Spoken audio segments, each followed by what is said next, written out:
Good evening, everyone.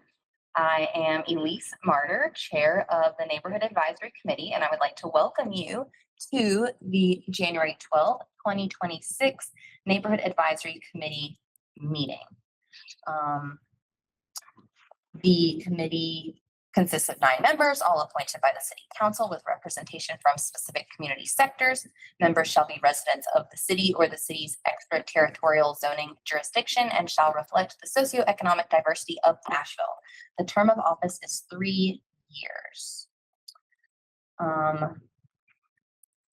We are all participating in person this evening. And we're not streaming live on the Virtual Engagement Hub, but we are recording, and it will be posted later. We are in the 6th floor conference room this evening.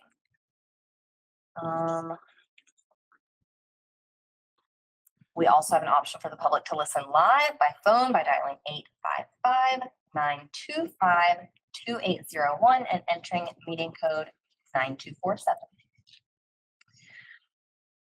And now we will go through and introduce all of the committee members and staff who are participating.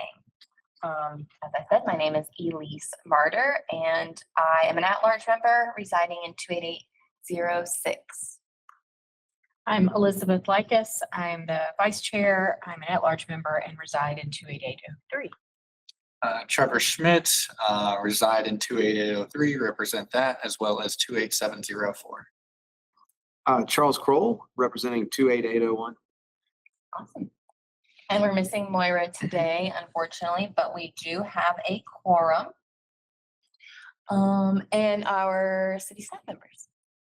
I'm Trey Irby. I'm the Neighborhood Services Specialist from the City of Asheville. And Dawa Hitch, the Communication and Public Engagement Director for the City of Asheville, and our department supports the Neighborhood Advisory Committee. Then Anna's going to present in a little bit about the traffic calming policy. Yeah, I'm Anna Sexton. I'm a planner at the Transportation Department. I know, familiar faces. My first chair. I think I might echo what Sharon said. I'm glad I'm not on the NAC anymore. I'm glad to be in the staff role. Yeah, I'll give you guys a little bit of an update on the traffic calming policy project we've got coming and how we hope NAC can help. Awesome. Okay. And so moving on to the review of the agenda for today's meeting, do we have a motion to approve today's agenda? Motion to approve. Motion by Charles. Second by Elizabeth. All in favor, please say aye. Aye. Any opposed? All right, 4-0, the agenda is approved. Now on to the minutes from our last meeting, which is September 22nd. Before we approve the minutes, I did want to, so the nomination for me to the Housing Recovery Board, it has me listed as seconding that motion. I don't think that I did that. And I looked back at the video and there was like a lot of commotion going on, so I couldn't really tell who seconded the motion. I don't know if anyone remembers doing that. I seconded one of the things. I think I might have put you up. I think you did the motion. I may have put on the second. Okay. We can make that revision. Amend the amend the minutes to reflect that Charles made the motion and Trevor seconded the motion. Yes. So nominate me to the Housing.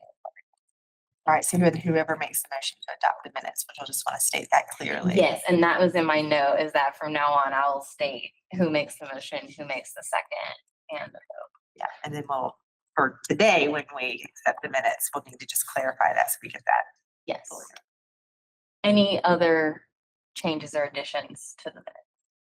All right, is there a motion to approve the minutes? Motion to approve. Motion by Trevor, second. With the With the addition, With the change. motion to approve with the changes discussed. Second. Second by Elizabeth. All in favor, please say aye. Aye. Any opposed? All right, 4-0. The minutes are approved with the aforementioned change. We'll move into public comment now. We do have someone here to provide some public comment. Hi, everybody. Is it all right if I sit here with public comment? Yeah. Is that good? I'm Sharon Summerall. I am a former NAC member, and I am on the Coalition of Asheville Neighborhoods is why I'm here. And we are, when we got hit with Helene, it dropped down our neighborhood involvement. And so now we're trying, like everybody, get everybody back involved. And we're going to do a candidates forum at the Odyssey School, and we'll publish that. But we're looking for, why I'm here today, is see if the website is updated with currently registered neighborhoods, because I'd like to contact them and let them know and try to get everybody re-engaged. And I'm glad to see this board and commission, which is so important, to be back and schedule, and it makes me very happy.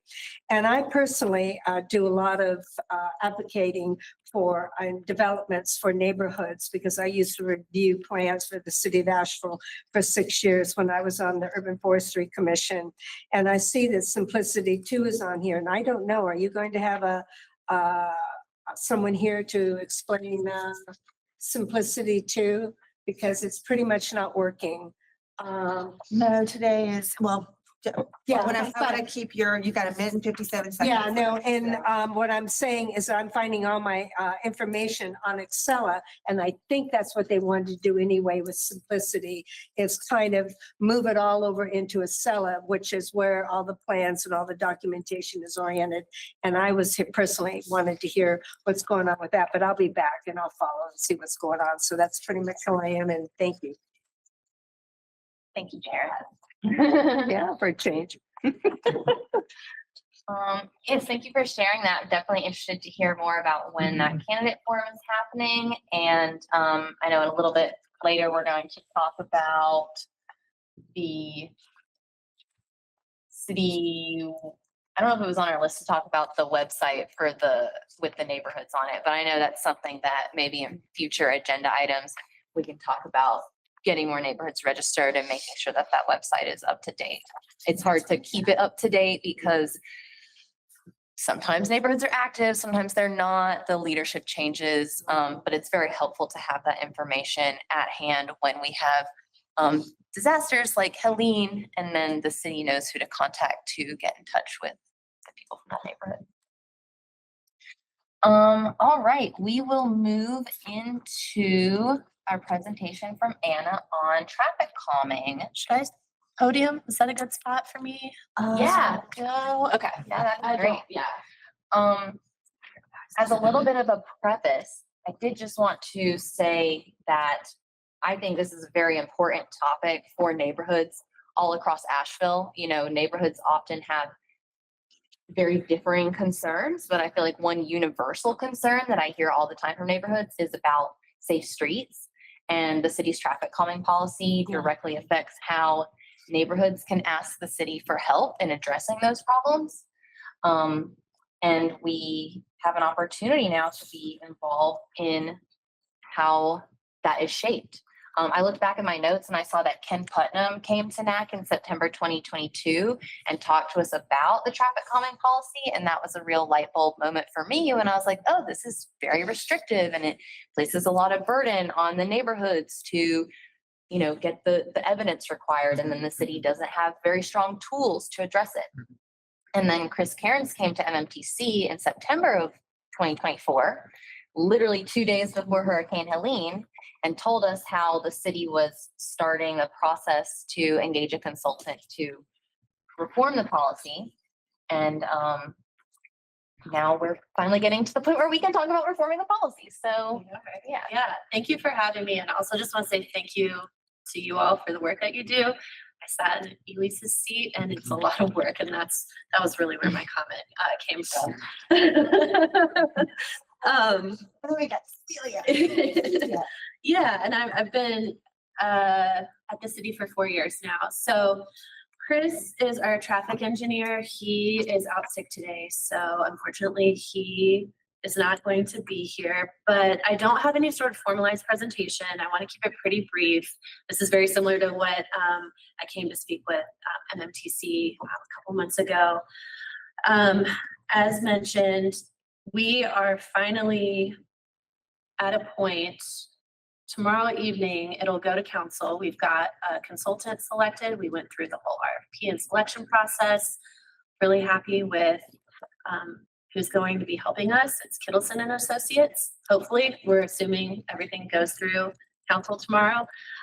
No hiccups. And part of that update process is going to be a lot of community engagement. We know that it's a really important topic for probably every neighborhood in the city. And we will be assembling a working group. We went to the Multimodal Transportation Commission a couple of months ago, and they nominated 2 folks to serve on that working group. We're still working on what that group would look like. We'll work with our consultants to flesh out a project schedule. We'll work with Kate to also finalize our communications and engagement plan for the project. But this is one of the first steps that we can take. And so we also want to involve the Neighborhood Advisory Committee and ask for 1 to 2 representatives from the city if anyone's interested to serve on that group as well. I don't think it, just to give you a sense of like time expectations, I don't think it'll be super heavy. I think it would be 2 to 3 meetings throughout the course of a 12-month project that are going to be probably an hour of your time. And then, of course, we'll have the additional outreach and engagement that will with the general public. Awesome. So it's hard for me to type and chat at the same time. So are there any questions about what the traffic calming policy working group will be doing? Sure. Is it, are you guys, do you have a project like ready to go and you're kind of just talking about that specific project, or is it just the whole city talking about traffic calming? It'll be a citywide project where so the last time the policy was updated was in 2014. It's on the city's website. It's long. I think it's like 14 pages long. It's dense. And we're wanting to work with residents, with city staff to streamline that policy, update it, potentially look at utilizing more tools than what we currently are utilizing, speed cushions. And so the outcome that we're hoping for is just a policy that works better for everyone. And so that's what the working group will be helping with. Is it a working group or a focus group?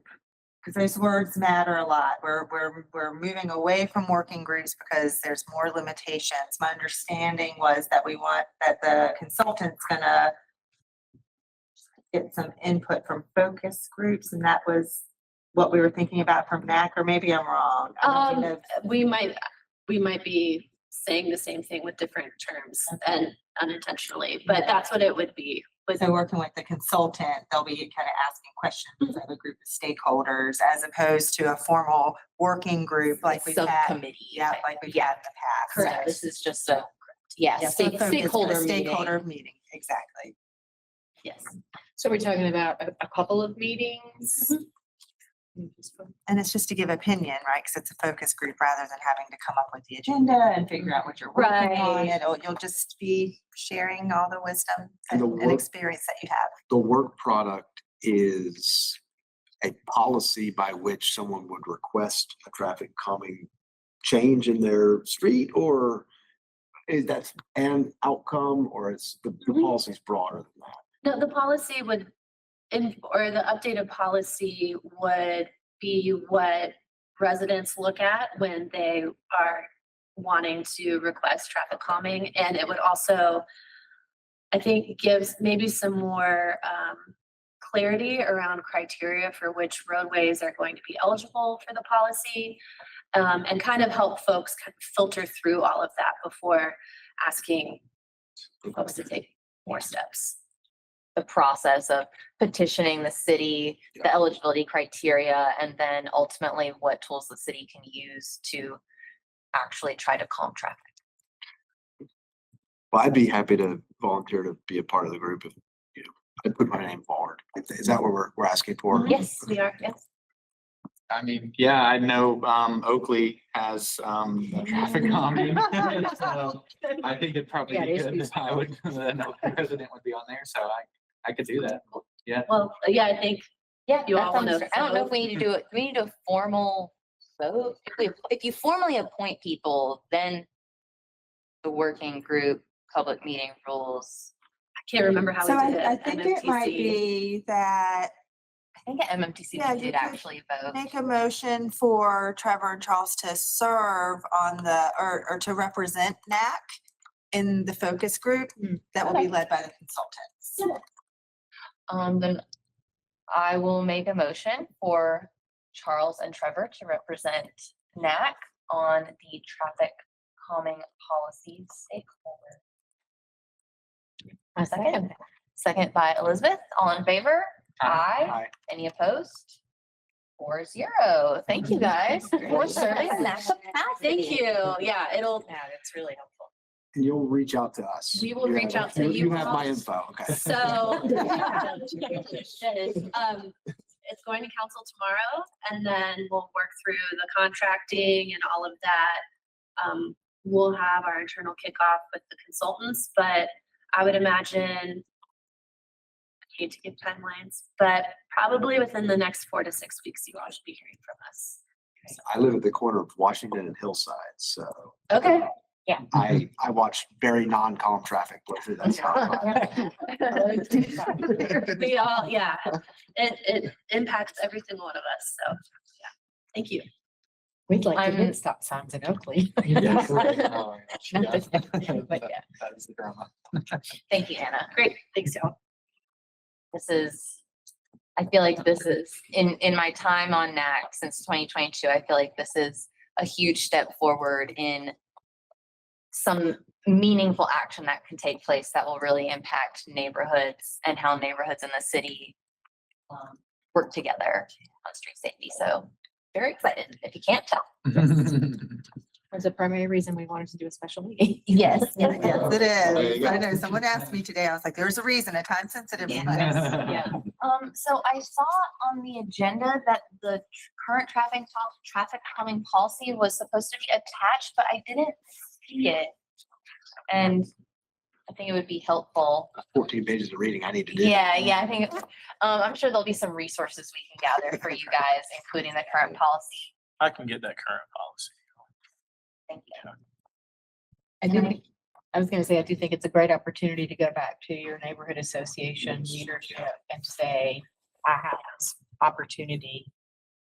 Because this liaisonship is what everything is. Seems to be. Thank you. All right. Are we ready to move on? Yes, awesome. Then I will hand it over to Elizabeth to talk about NAC vacancies, because at the last meeting, we talked about vacancies on our committee, and we had hoped by this meeting we would have some new members, and obviously we don't. So Elizabeth is going to share a little bit more about why that is the case. Yes, so we are now at, I think, quarterly recruitment and quarterly application cycles, right? And so we had a couple that had been previously in the pool that were sort of forwarded, and then we had 3 applicants that we reviewed. And what we decided at that point was there's a few things going on.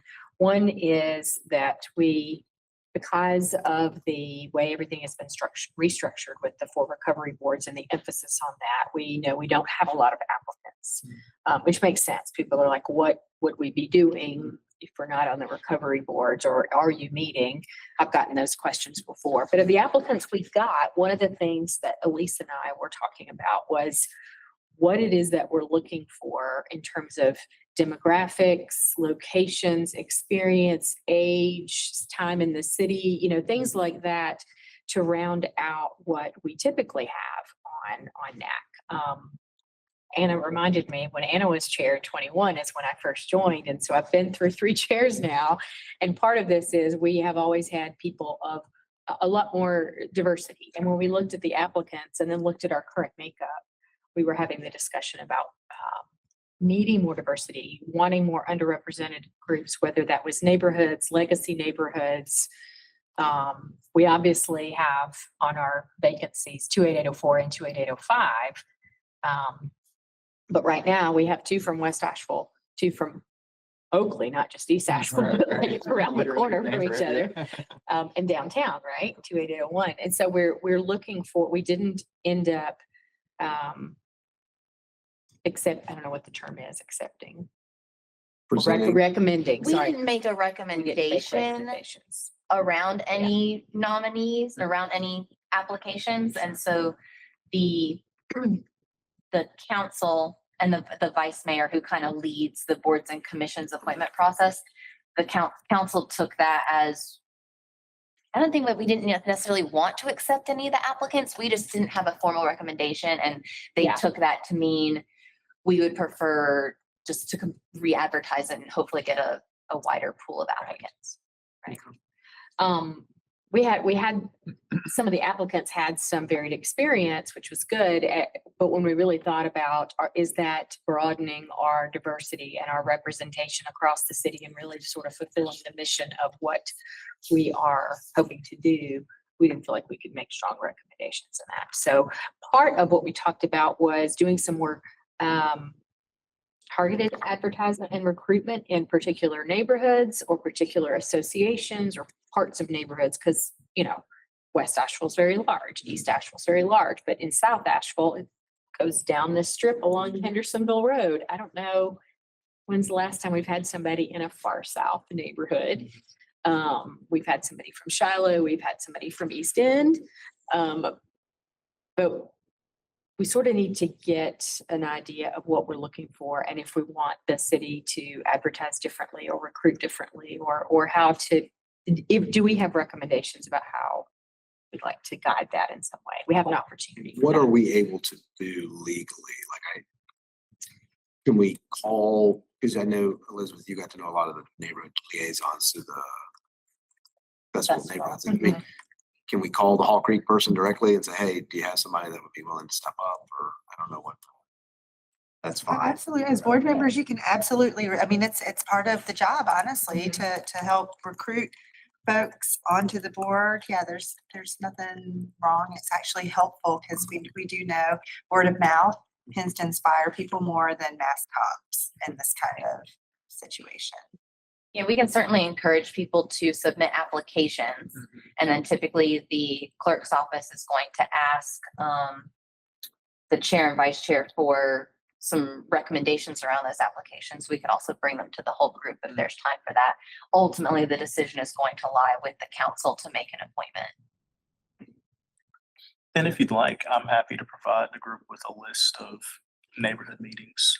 That was something that happened with the Festival of Neighborhoods and that whole planning effort, but letting folks know when different community groups are meeting and where the people are going to be that maybe you're trying to target. That would be very helpful. Yeah, that was really helpful too. And we had a push on NAC to try to go to neighborhood association meetings in between our meetings that weren't just our neighborhood, but just to get out there and say, I want to go visit. I went to a Southside Neighborhood Association meeting. I went to this and that, but being able to then gather as much input as we can. And if,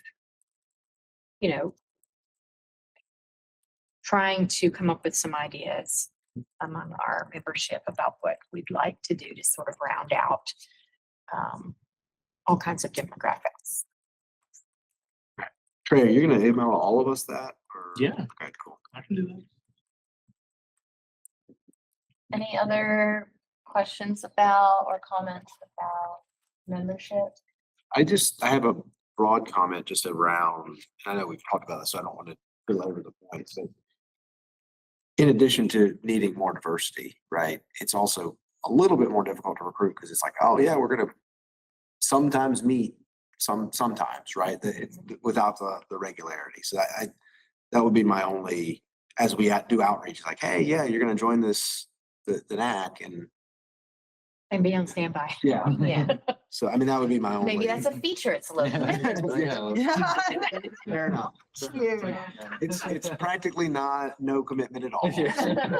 Well, and one of the things that I really valued my first couple of years on NAC was that there were people that had been in the city a long time that were very familiar with some of the processes that were on other boards and commissions too, that had some experience to bring. And I think that's also another piece. And so maybe people that have done some things, but also like, but this isn't a regular, maybe that is a draw, like all that stuff that you know, but you don't have to come every month or every other, I mean, I don't know. There's just, if anybody has ideas, I think just putting it out there that we're continuing to look. And I think we had, you know, I don't know if I can say this, where 2 people were from the same neighborhood association that applied, 2 of the 3. And at least one of them was also from Oakley, and it's like, we got a saturation The of third one was from Oakley. Oakley. We were like, oh, we got 2 from Hawk Creek, 1 from Oakley. So we got Yeah. that eastern kind of side. Yeah. But trying to be very intentional about what is it doing to broaden and bring value to Yeah. a different perspective. So. The applicant pool also skewed younger. It's atypical. We have a very young committee, which is atypical, really.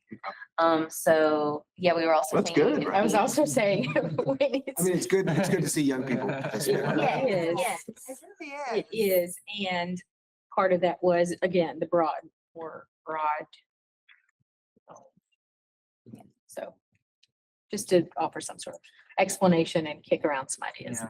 Anything else? Ellen? Maybe like put up posters somewhere and targeted neighborhoods, like, do we have a budget for that? Is that like something, because that would require manpower and money. Unless we're just like Put doing it them out on and put them ourselves, out. yeah. The clerk's office does send out like a flyer. I don't know if you're on the I get list the to get flyer. the vacancies, but they do have a little flyer. And certainly, so no boards or commissions have budgets.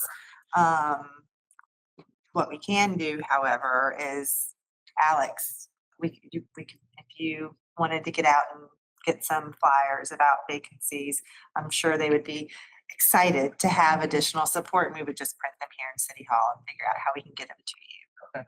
So that absolutely could be an The next option. application cycle ends. When? What is the end of this month? End of January. Does it? I don't Yeah, even. I can verify that. I remember getting something in December.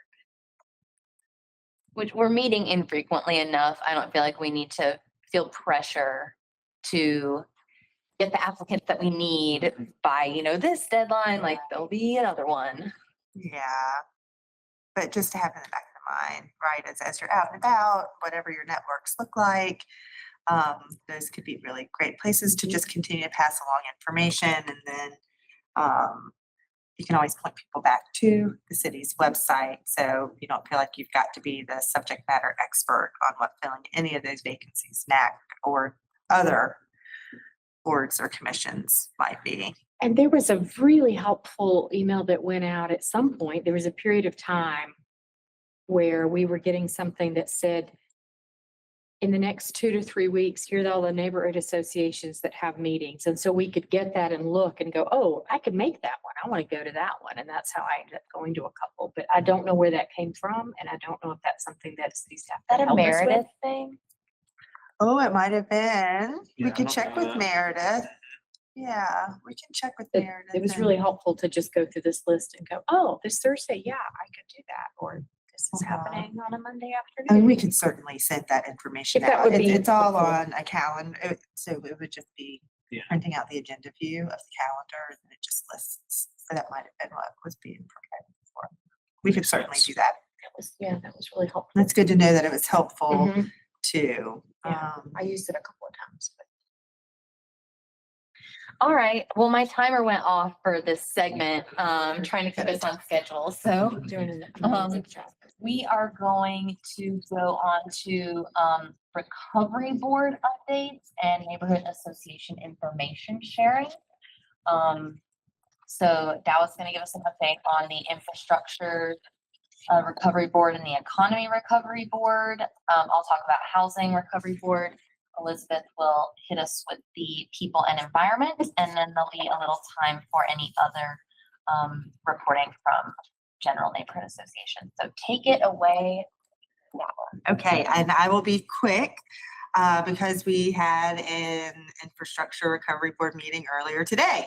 So what I thought would be most helpful, I'll share with you all what the board engagement was for today. And I think that is something that as we're moving forward with keeping people informed about the work of all the boards or commissions, that's been the discussion, to lean into what are the boards engaging on rather than like, they saw a presentation on X, Y, and Z. All that's available on the website, but this engagement, I think is really what most people want to know. If we're wrong, you let me know, and that's helpful information to me as well. So today, French Broad River Parks projects. So that's Azalea Park and then French Broad there down around Carrier Park, that area. So we know those are two areas that were devastated by Helene. There's been open houses, there's been a survey that's been open. So the board heard about the survey results to date for both of the parks.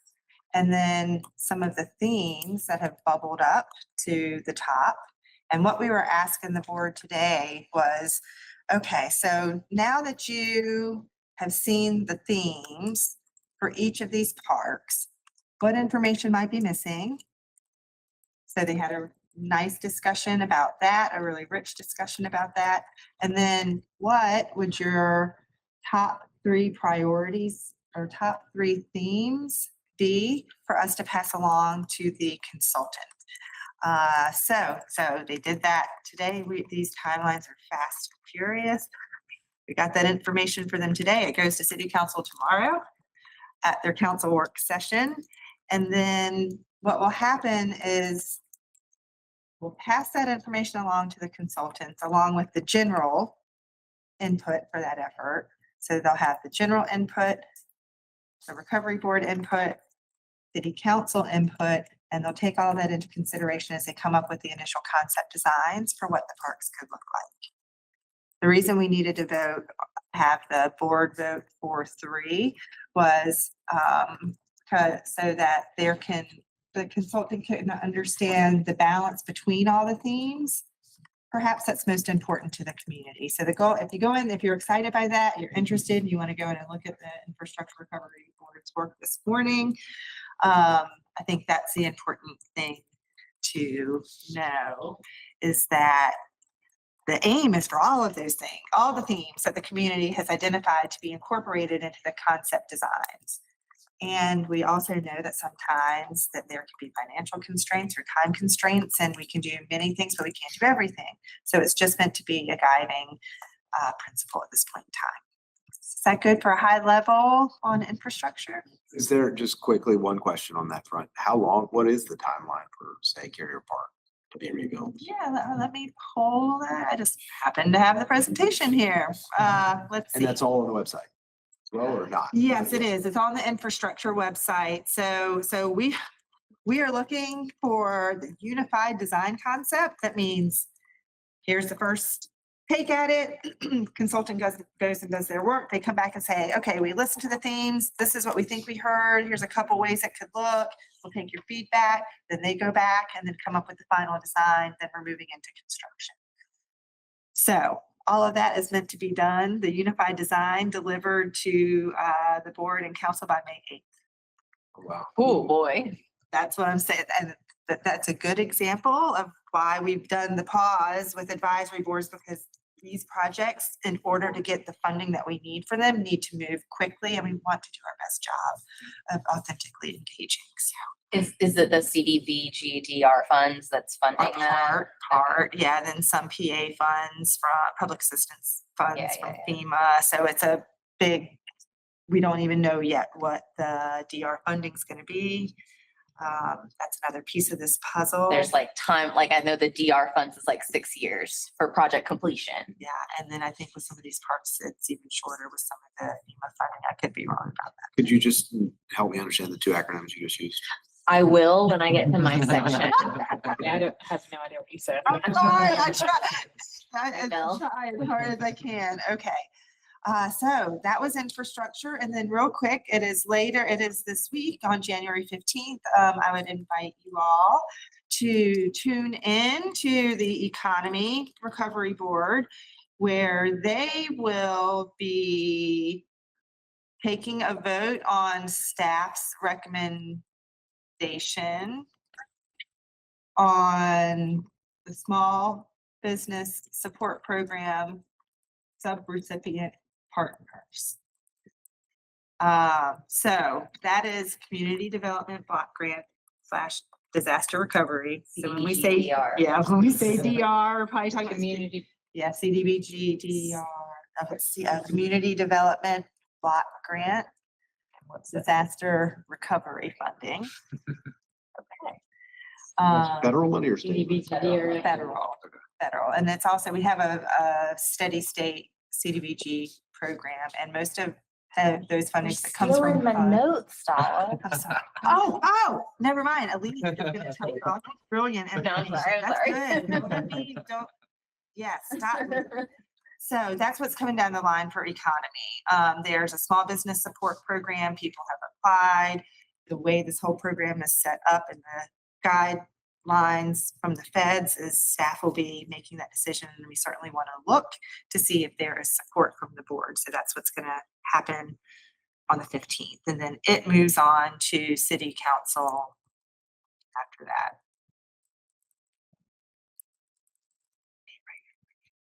Okay, so that's high level on the economy. All right, any other questions about economy or infrastructure? Okay. So the Housing Recovery Board met December 3rd, I believe. I actually was not there. I was on vacation, but I watched the playback. And the main focus of that meeting, as well as it will continue to be the main focus of our next meeting in February, was the staff recommendation to reallocate $17 million of disaster relief fund that had been designated for affordable multifamily housing to a fund designated for single-family homeowner repairs. So that's the big overview, but some details of that. So this money that we're talking about is part of the CDBG, Community Development Block Grants. This is federal money that comes from Housing and Urban Development, Department of Housing and Urban Development.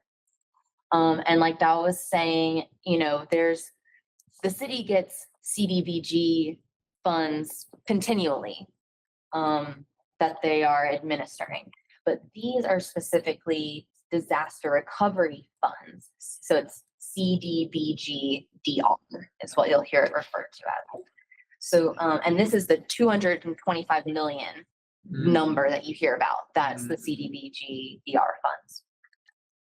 And so of course, there's some limitations on that. You know, you have to use it for recovery related needs. And then because they are CDBG funds from HUD, at least 70% of the funding must be used to address the needs of low to moderate income households. So 70. yes, 70. You know, there's going to be some administrative costs. Yeah. So of that 225 million, the city had to submit a plan to HUD last April for approval. So of that 225 million, 31 million was set aside for housing related projects. That's 15% of the total 225. Within that 31 million, 90% of the funds, or 28 million, was set aside for multifamily. That's new construction, or it could be repair of existing units, affordable units, which of course, you know, affordable has we can say something's affordable, but you know, the federal government has some numeric definition of what affordable means. So 90% for multifamily, affordable multifamily. And then 3 million, the remaining 10% was set aside for single family homeowner repairs. So that's homeowners who suffered some damage as a result of the storm. They can apply to get funding to either repair or reconstruct their home from that damage. It's not a lot of money, is it?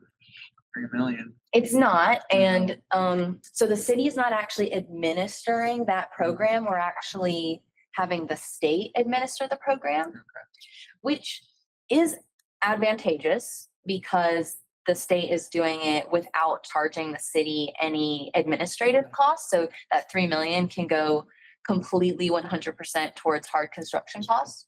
So that is a benefit, but then also, you know, we don't have I say we, when I say we, I mean the city. The city doesn't have as much control over how those funds are distributed. And the projected need for the single family home repair program is significantly exceeding the $3 million that was set aside for it.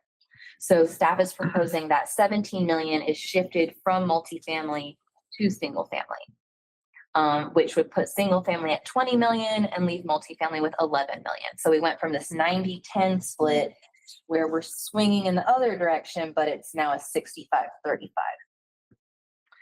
65-35. There's various opinions on this. You know, we could talk about that another time. But what I wanted to share is that there are many opportunities for public comment. So January 20th, the Housing and Community Development Council Committee is having a meeting where they'll hear an update on this and there'll be public comment. February 4th, the Housing Recovery Board is meeting and there will be board member input as well as, again, public comment opportunity for folks who want to weigh in on that. Then, because this is considered a substantial amendment to the plan, there is a requirement for a 30-day public comment period, which will open February 8th and will close March 8th. And February 24th, within that window, there'll be a public hearing at City Council. You can provide public comment then. Then it will come back to the Housing and Community Development Council Committee on March 17th. I can send you guys these dates later. But March 17th, it'll go back to HCD meeting for them to vote to advance it to council. And then ultimately council will take a vote to amend the plan on March 24th, or at least that is the schedule as it currently stands. You can also, you know, send emails, come in person to City Hall, or talk on the phone with staff members or council members or whatever to provide your feedback. And specifically, I welcome y'all's feedback, ideally prior to February 4th, so that then I can share that during the Housing Recovery Board meeting. Not now. I mean, we're kind of running short Yeah, on yeah. time. And also, I mean, Follow up. I would love if folks could talk to their neighbors and, you know, really get like a nice.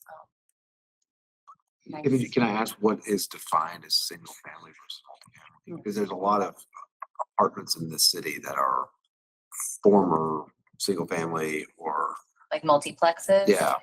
I'm not sure if the multifamily housing fund applies to like multiplexes, like what the threshold is. You know, the multifamily funding can be used for repairing existing affordable units, but I think in practice, and this is just me speculating, I think in reality, a lot of that will be used for new construction. And, you know, this, we're not talking about, you know, $11 million being left over and like, oh, what kind of apartment complex is that going to build? Like 1/10 of an apartment complex? The city leverages those funds with other funds, investment streams, whatever, to build like a portfolio of funds that support the new construction of multifamily housing. So they're like, Incentive package. yeah, so they're like privately built, but they get incentives to build, essentially. Yes, yeah, Yeah. usually like in exchange for these funds, the developer is going to guarantee a certain percentage of units Yeah. be affordable at 80% AMI, 60, whatever.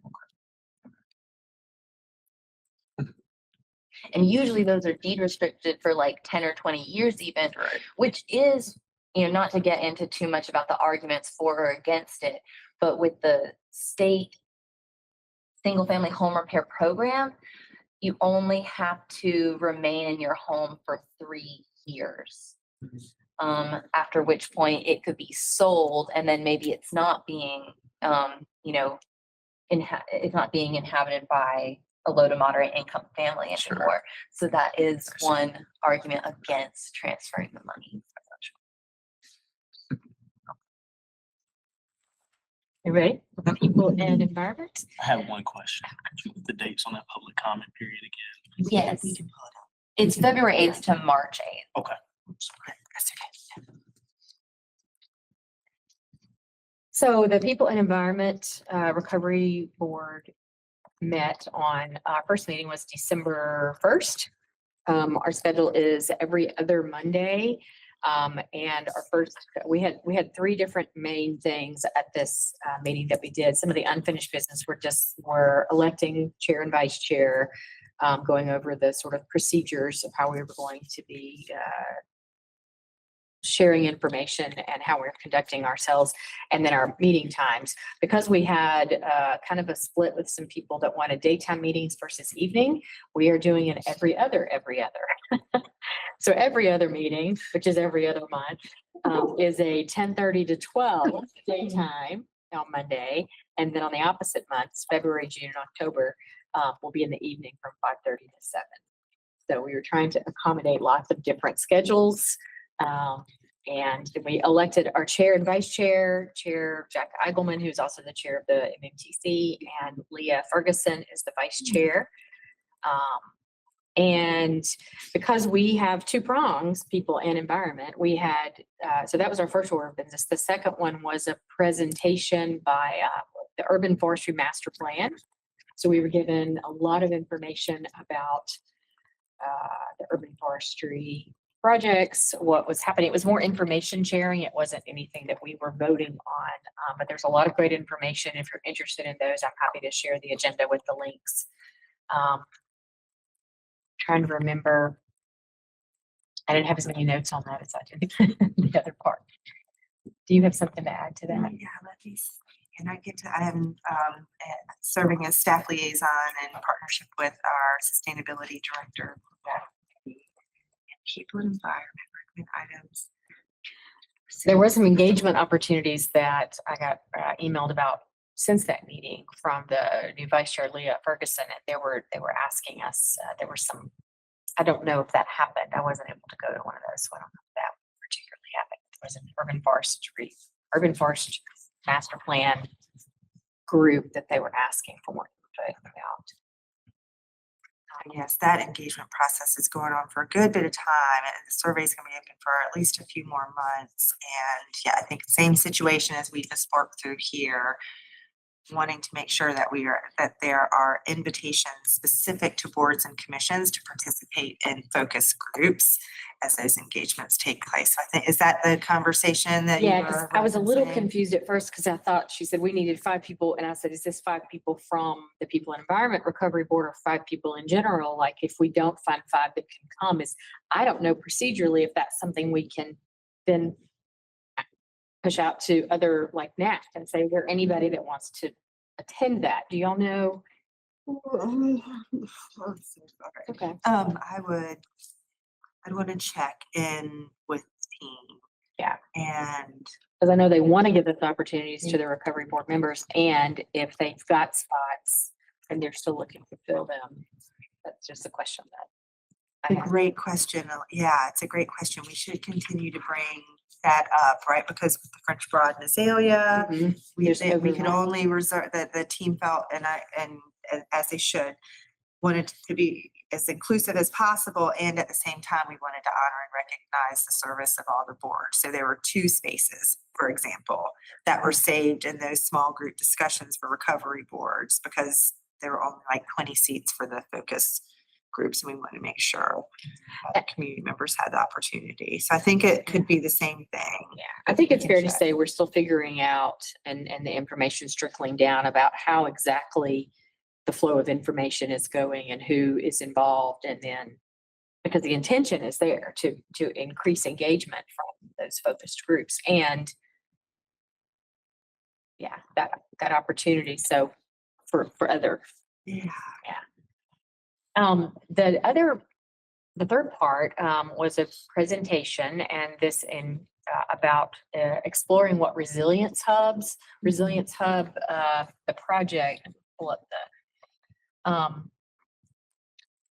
they shared their organizational work plan, but also wanted to share a project that's been going on, the community space upfit projects. And this is where the people and environment board members got to not only discuss what resilience hubs might mean and might look like for our city, but also in very specific projects that are about to end that were already going on. I know I'm really doing a very broad, not very detail oriented.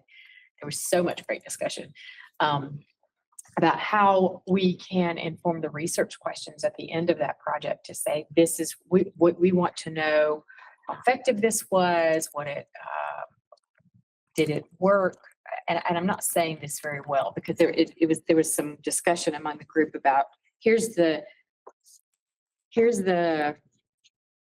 resilience hub concept. Here's what we could be doing, but then here's a work plan that upfit projects that we have been doing. And they gave us 5 examples in the community of things that have been happening. And then we got to decide our top priorities and vote on top 4 research questions that we're recommending for the upfit project about what we want to ask and include in that report, so that when they come up with this report and said, here's some projects we've already done, how can that also inform the creation of our resilience hubs? Because that's a big goal. That's one of our big main goals. So just kind of first of all, what is a resilience? Is it in the event of another natural disaster? Or That was our whole discussion is It what was. is this resilience hub all about and what could it be? Yes, because there are different people just define them in different ways. There's some basic things that are typically found in a resilience hub. And it's going to be something we're exploring. That's staff's organizational work plan item this year, exploring resilience hubs. And as Elizabeth said, we've got different projects that are nested under that that organizational work plan. And so it's going to be for the board to define what that looks like in Asheville. What does a resilience hub look like in Asheville? Right. And it came straight from, a lot of the discussion was around that exact question. Is this a place where we all go when there's a disaster to get information? Is it a place where goods and water are distributed? Is it, does it have cell phone service? Like all the things that we went through. And Helene, how do we want to shape that with some examples of what that could be and what are the things we found most important?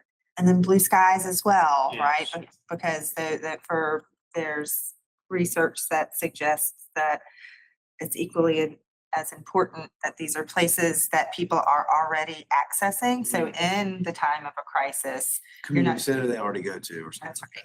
that's not where city staff tells them to go necessarily, but Right. where are people already gathering? Build off of that momentum. Yeah, and one of the pieces of discussion I thought that was really beneficial, really helpful was, are we talking about new hubs or are we talking about using existing facilities? What is the status of existing facilities? Some neighborhood associations that already have community centers versus other types of nonprofits and organization and overlap, so that we're not reinventing the wheel. We're saying this is already existing hub of some sort. What do we want to add to, upfit, create, so that place, that location now has more offerings all the time, but especially during disasters, crises, things like that. That kind of covered it. There was a lot. There was so much. good I discussion. was just sitting here thinking, I can't wait to tell Kara to go back and watch this. She's gonna be really impressed with how you described what happened in that meeting. And again, that some of this, I'm happy to share any of the links to these presentations. Is there a place actually that like a clearinghouse where when we go to these recovery boards and they have these presentations, we can put them on the NAC site? Does that make sense?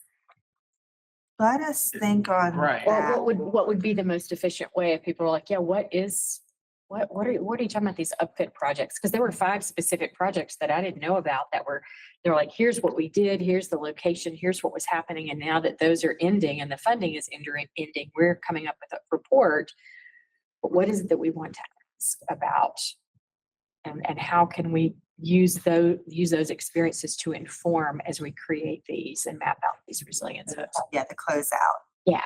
So if you, All of that would be public knowledge, right? So is it on the individual recovery board sites? you can go to our project page for the Community Space Upfit project. That's an ARPA funded project that our department actually managed. Hmm.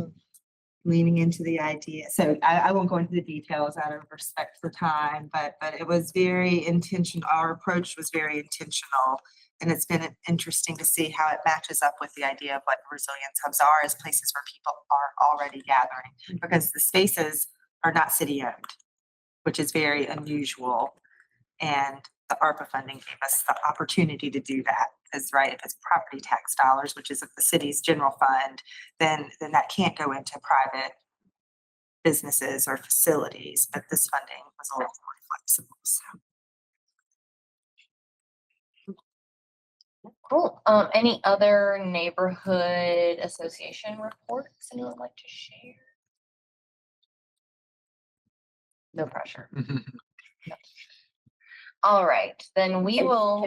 Can I just say, just real quickly, I know that only because this was something that involved Kenilworth and Oakley, and there was a meeting, I wasn't able to go, but it is something that I have been hearing about every time I go outside my house, is this, this proposal about the Orangeville's proposal about the 6,000 person outdoor venue and how to engage. The question came up a lot, how do we know about these things? How do neighborhoods and associations and members have opportunity for input? And it just felt like to me, this is exactly why we exist, right? Like trying to get information out there, but also telling people these are the appropriate ways, or these are the times when feedback can be given about traffic calming, about noise, about these other city policies.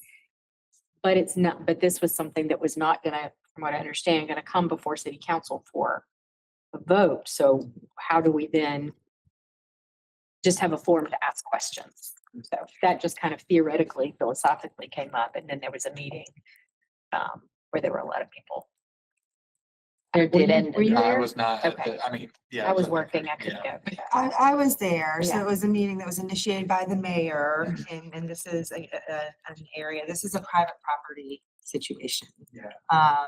Which is a little bit different than council needing to approve something. So it really was the goodwill of the property owner being willing to be there to answer questions from the neighborhood. And Trey's probably got the most up-to-date information on that, if Yeah. there's interest. Yeah. So, yeah, Kenilworth and Oakley were both present at that meeting, have similar, but their concerns seem Kenilworth more on noise and then Oakley on traffic. So do you want to take just a couple minutes to share with the group where we are? So right now, I think we're actually finalized on selecting a date for a follow-up discussion with Oakley at the East Asheville Library. It's going to be on January 20th. It's going to be in the evening.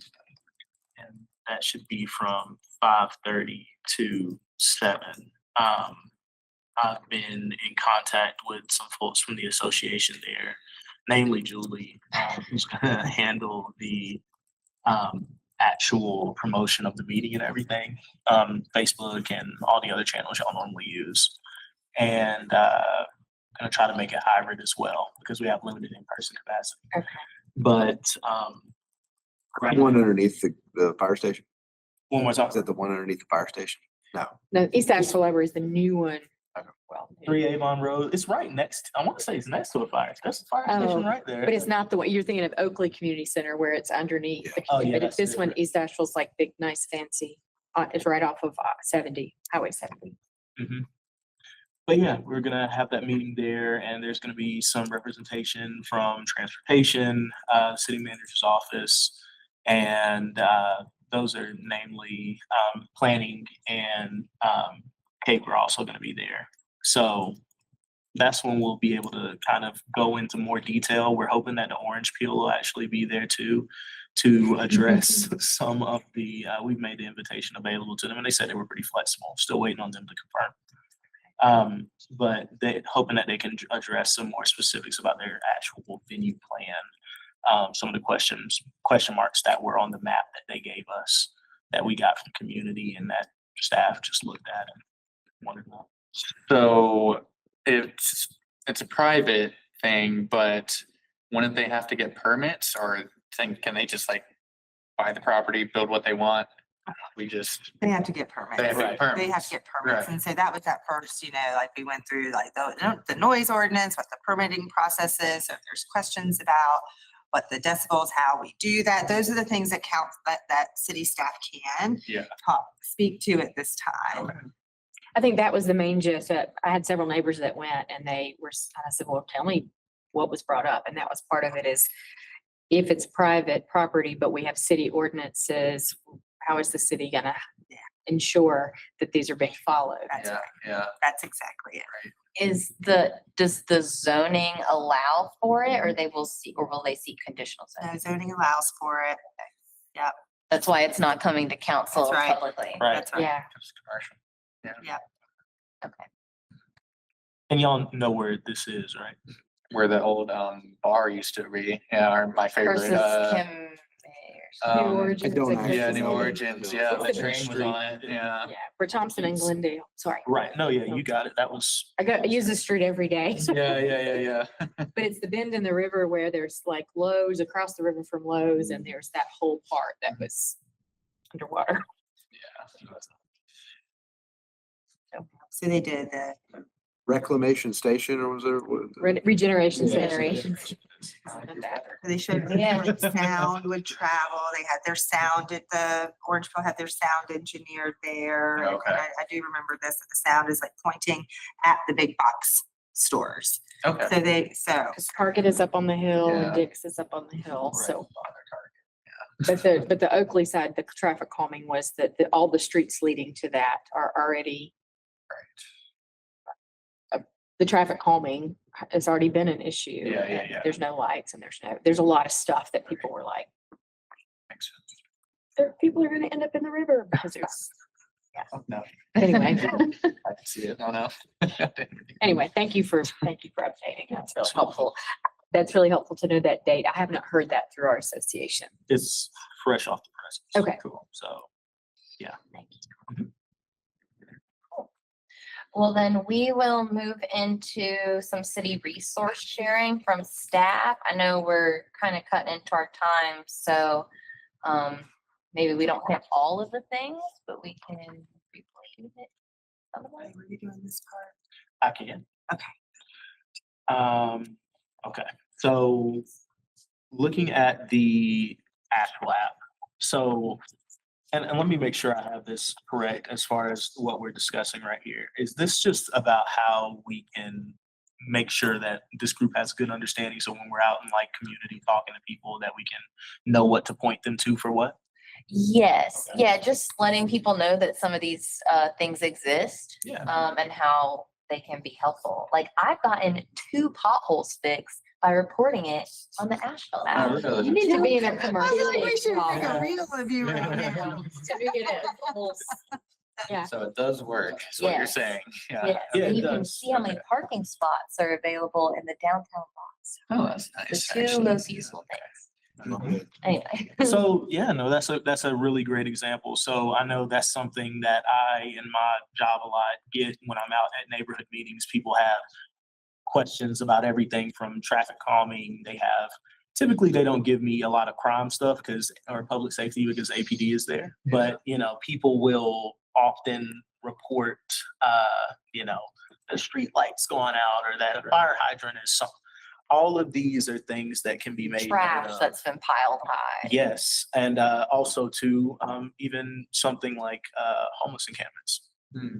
So there are features for all of those things in the Asheville app, and being actually able to go in on your phone and report them. What it does is our folks over in I think Stephanie Gilliam in the city manager's office, but also folks in like our development services department. There are multiple people that have their eyes on it and have access to that to the data that's collected in there.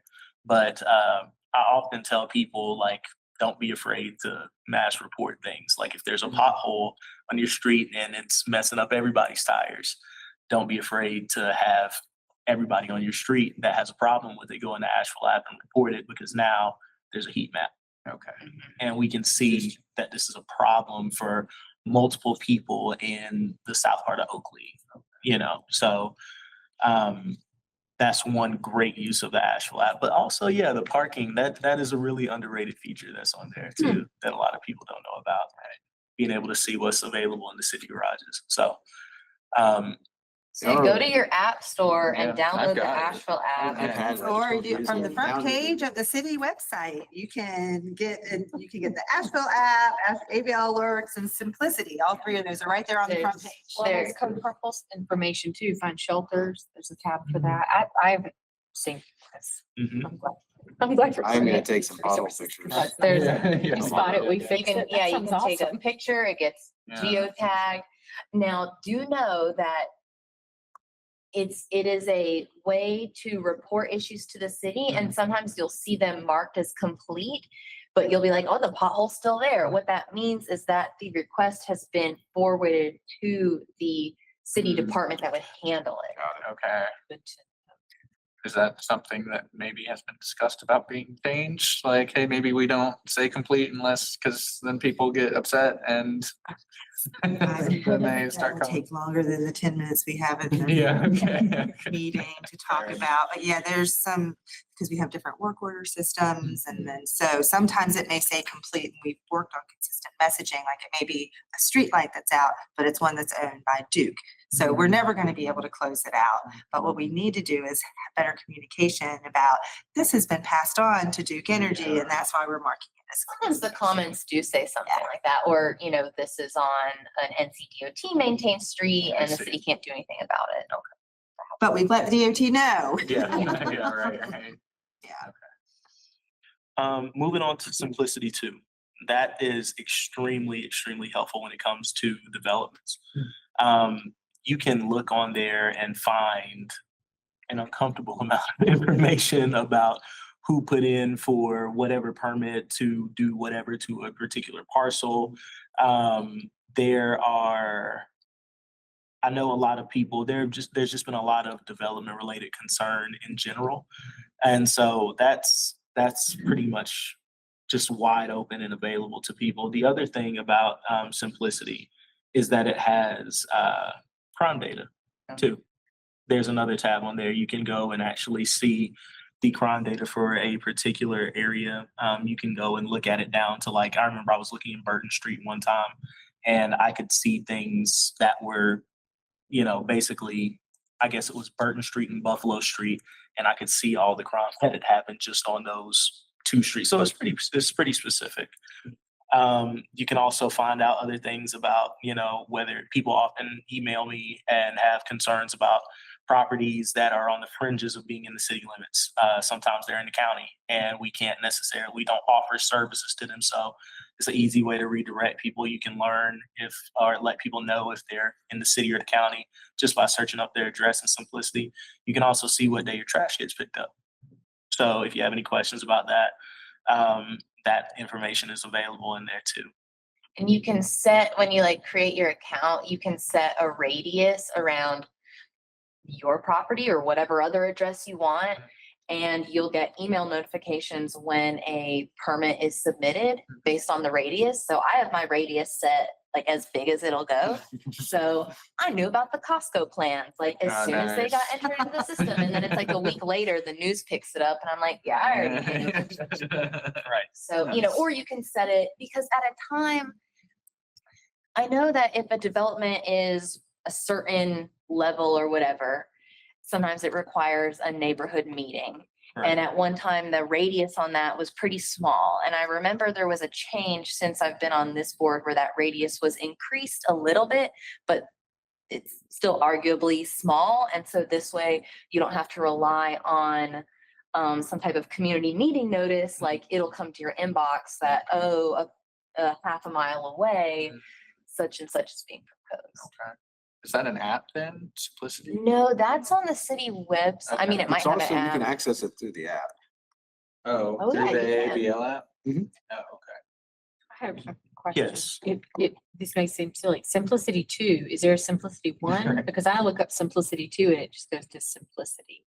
Yeah, that's, since I've been around, I've only worked with Simplicity 2. Okay. So we're on a That different was- version. There was an original. That was my understanding, is that it's just the updated. Okay. And this is the one you I said. bet Sharon knows.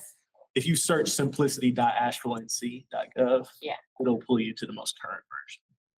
And again, it's on the front page of the website, so just ashevillennc.gov. So you don't have to scroll very far to Yeah, get that. we good on simplicity?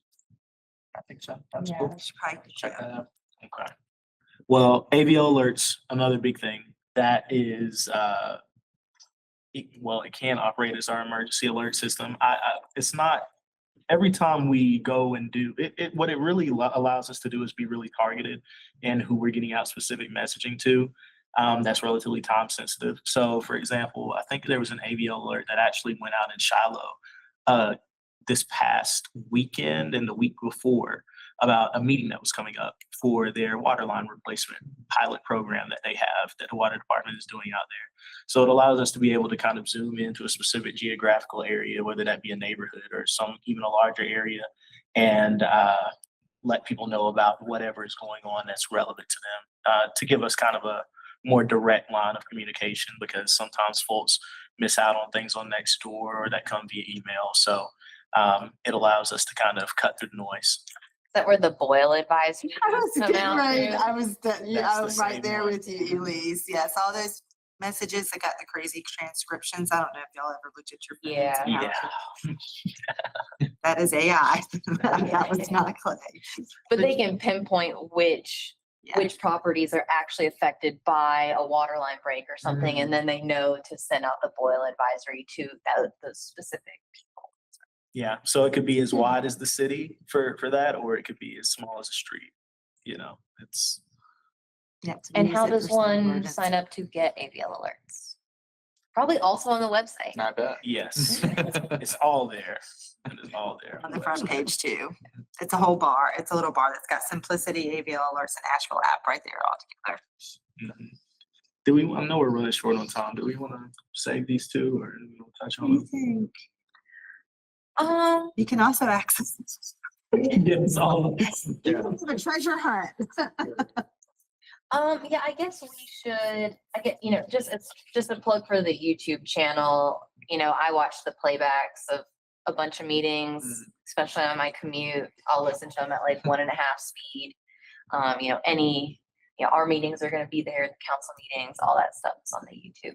As well as a lot of other interesting stuff, like Trey had a series in the last couple months, sitting down with folks from neighborhoods talking about the experience of Helene. It's called Elevate AVL was the series. So there's a lot of really interesting stuff on there that you can find. You guys doing shorts? Yeah, some of these were longer form conversations where we were just talking about people's, like she said, the experience during Helene, just being able to see folks' reaction in the aftermath, talk about how the communities pulled together, and just That's cool. highlight some of the lessons that were learned and how that is carrying forward into the present day. I'll check that out. Yeah. I want to Yeah. on YouTube. So Yeah, I right. do want to do more shorts. We do reels and we've talked about like reels, like how can we Yeah. be Boost more engagement. efficient I with can't our wait to see Trey go resources? viral. You guys could start that. It's on its way. Awesome. Well, we have some agenda items for upcoming meetings, talking about neighborhood registration, what are the benefits of actually officially registering as a neighborhood, and trying to get the neighborhoods like website updated with the neighborhoods that are active and their representatives and whatnot. Do we want to tentatively plan a meeting for March, or do we just want to wait and see? We would have to have a reason, right? Like something that we do. would need to I was decide. in school today when somebody specifically asked me, what's the reason, what's the task for the meeting? So we do.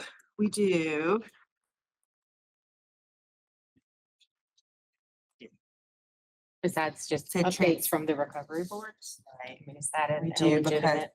no, probably not, because we're working on a process, which is the next agenda item for how we can do that. So, Okay. I know y'all, I mean, if we wanted, since we've got people here, if we wanted to talk about a date, if there were a task that could be assigned, we could do that as a hold and it'll be a little less work on the Yeah, back kind of end. just have this time held in case a topic comes up between now and then. Yeah. Then we wouldn't have to figure out when people are available. second Monday of March. Is that I'm good with any of the Mondays in March, so. the 9th? It's the second Monday. We typically have done the fourth Monday, has historically been our date. Let's see. There are no neighborhood meetings on the fourth Monday. Really, fourth anything. The fourth That would be Monday. the 23rd of March. It's fine It's too. not, when is Easter? Easter's not. The That's fine 23rd? with me. Yeah. Board Works of for me. Adjustment, I know we've got the Board of Adjustment from 2 to 6. Mhm. They seem to keep wanting to meet on the same date that we do. That's a long meeting. Yeah, maybe we get back to it. A different one. Like the second, like we did this time because of that fourth conflict. Yeah. Or There the are 5 third. Mondays in March, they all against. I mean, it could be 30th, third. I mean, it sure. would be nice for staff because we have council meetings on the second and fourth Tuesday. So that's a long day for my team when we've got to be here Monday and Tuesday nights. Yeah, second and fourth, we'll go third. Yeah. That works. So March 16th Sure. at 6 o'clock. That will be the tentative, assuming we have some topic of discussion. We'll be ready. Yeah. Whatever is put before us. All right, I'm just thinking about that. I know, our work calendar that we've got to hold on the 16th.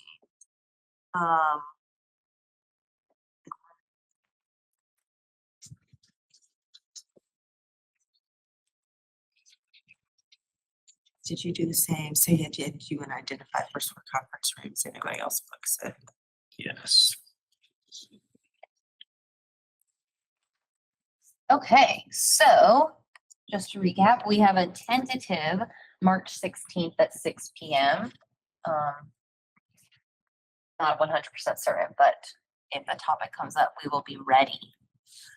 So with that, is there a motion to adjourn? We're going to adjourn. Second. All in favor? Aye. Any opposed? All right. At 7:27, adjourned. We did it. Thank you, everyone.